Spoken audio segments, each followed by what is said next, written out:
The Sony A6700.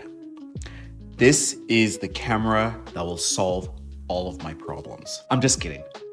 Obviously, it's not gonna solve all my problems, but it is going to solve a lot of nuisance that I've been dealing with for some time now. My name is Steve, and this is my first impression of the Sony A6700.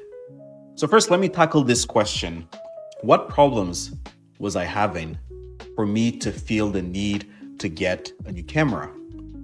Well, one of them was for content creation, such as this.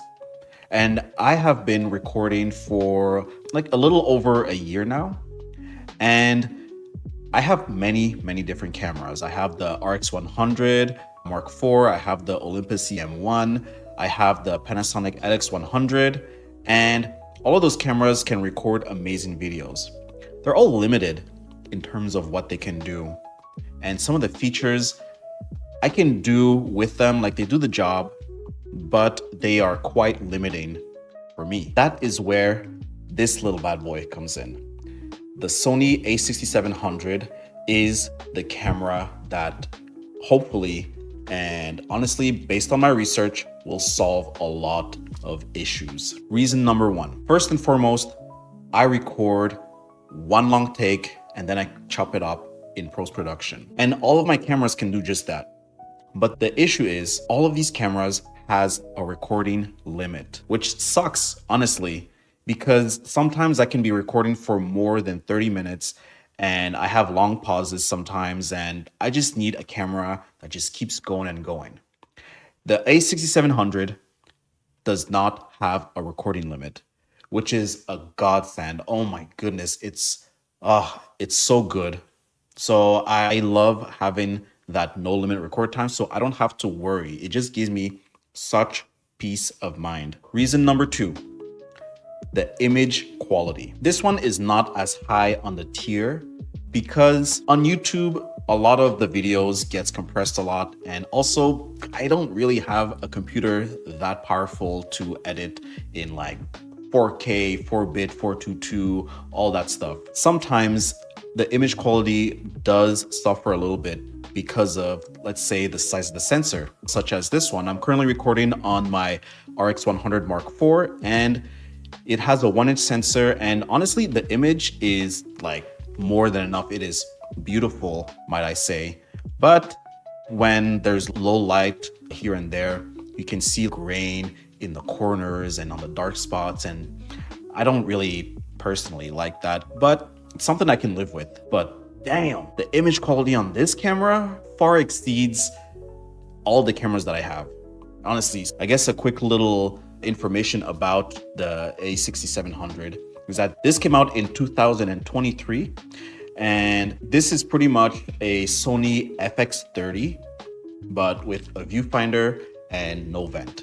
That's pretty much what it is. It has the same sensor, has a 26 megapixel sensor, and it can record 4K, 4-bit, 422. It has like just amazing image quality for what it is. And obviously, I don't need that much image quality, but it sure helps make the experience of editing and just working and making a great product for you guys a much better experience. And another thing is that I needed a camera with a screen that does that because I want to see myself.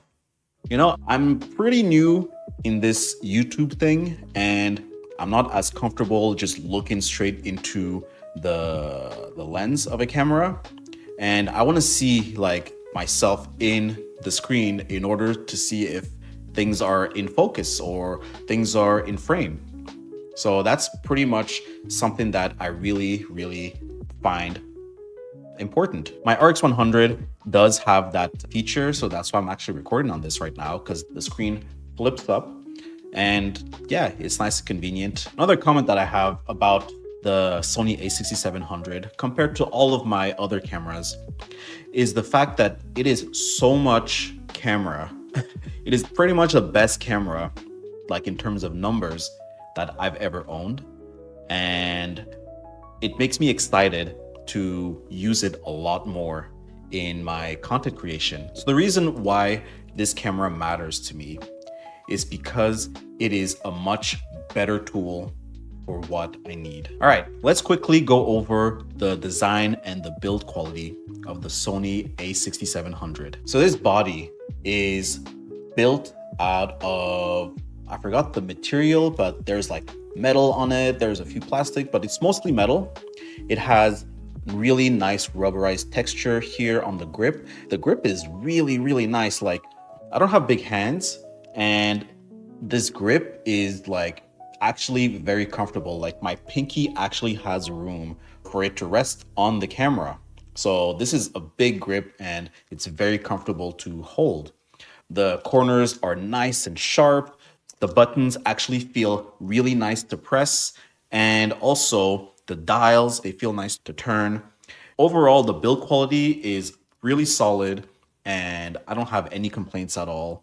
Yeah, it's really nice. Some of the key features that it has is, unlike the FX30, this one has a viewfinder right here.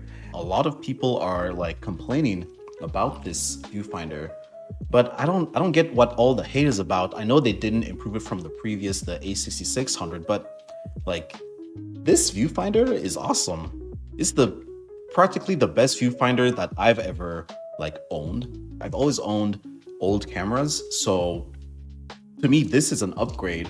And the screen itself, like, it's great. Honestly, it's quite big in terms of screen to body ratio, and I see more than enough details on the screen itself for me to be satisfied with. I really don't find any reason why people need to complain about the screen and the viewfinder in this, because they're actually great. I don't have anything to complain about. Another thing that I find very, very important, and honestly a feature that I really like in this body, is the fact that it has 3 mode dials, or 3 controllable customizable dials. One at the front, one on the corner where my thumb rests, and one at the back. And I can customize all of these to make it more suited for my workflow. So I have the front dial for shutter speed, the back dial, or I guess the top dial for aperture. The back dial is for exposure compensation. And yeah, that's pretty much all that makes using this camera super smooth and super comfortable. Another reason why this camera is awesome is that 99% of the buttons on this camera are customizable, especially this button right here. The record button is customizable as well. And I appreciate that so much, because on a lot of cameras, you can't do that. It's also like a perfectly placed button to be a customizable button, and Sony decided to have that as a customizable button. So for me, I put it as my ISO, and yeah, boom, bam, thank you, ma'am. And a personal note is that the whole thing just feels so nice in the hand. The dials are tactile, the buttons are tactile. It just has a nice feel in the hands, and I appreciate that. Thank you, Sony. Ooh, something that I forgot to mention at the beginning is that the autofocus is insane. It is so good. Like, Sony still has the best autofocus in the game. It tracks my face so quickly and so precisely. Like, it puts the, like the box on my face, and then it sticks on it. It doesn't let go. And like, when I'm close enough, it puts it in my eyeball, and then when I'm too far, it tracks my head, and then like, it's so good. That's one feature that I really, really needed as well, because as you can see, the autofocus on this camera, the RX100, is not good. I mean, it's not fast. And like, look at this. Come on. There you go. And then go back to my face. And yeah. And here's the difference between the focus of the RX100 and the Sony A6700. Currently, I have the kit lens, the 16-50. For what I do, I don't feel like I need anything more than this right now, but I do have a lens that I do want to get in the future. And just a few lenses actually. One is the Sigma 18 to 50 f2.8, the Sigma 16 millimeter f 1.4, and also the Tamron 20 millimeter f 2.8. Next on the list is the image stability. This camera has 5-axis image stabilization, and it's really, really good. Like, damn, I can take photos at night at like super low ISO on this, and oh my goodness, it's so good with a camera like this. I don't feel insecure taking a photo when I have this camera. I don't feel like I'm going to lack anything. So I don't feel like I'm going to miss a shot. I don't feel like I don't have enough with this camera. So that's another really good reason why this camera rocks. And these are the kind of features that excites me as a creator. So much good things. One little thing that does annoy me personally when it comes to this camera, and it's not a deal breaker at all, is these little things here. These little, come on, focus. These little things here, like they jiggle around and they make noise, and I don't like them. But I mean, apart from that, that's it. See, it's not a deal breaker. And I can remove these if I wanted to, but I use the camera straps, so I keep them on. In conclusion, from now on, I will be recording all of my videos on this camera, on the Sony A6700. And I'm gonna make a review later on when I put it through the ropes. And yeah, stay tuned for that video, but keep an eye out for my next videos that will be shot and recorded on this camera. And you tell me, what do you think of the image quality? What do you think of the performance? My name is Steve, and I'll see you guys next time. Peace.